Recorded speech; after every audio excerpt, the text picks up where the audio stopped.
Hello guys, এখন আমি দেবো আলপনা। কারণ আজ আমাদের ফুসুরিতে আলপনা দিতে হয়, দিয়ে পুজো করতে হয়। এই পুজোটা শিয়াল ডাকার আগে করতে হয়। তো আমি আলপনা দিচ্ছিলাম।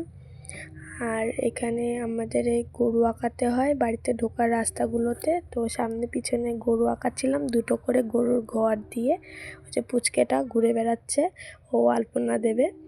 তো এই দেখো আলপনা দেওয়া কমপ্লিট, পুজো দেওয়া হয়ে গেছে। তো তো পুজো দেওয়ার সময় ভিডিও নিতে পারিনি। তা এখন দেখো এই যে করেছে এখানে এই বক্সগুলো করেছে। এগুলো কেন করে জানি না। ওখানে ফুল আর একটা বক্স আছে, আর ওই যে ওখানে আমি যে গরুগুলো আঁকিয়েছিলাম ওগুলো। তো আজকের পুজো দেওয়া কমপ্লিট, কালকে আবার পুজো হবে। তো এখন চলে এসেছি মাঠে।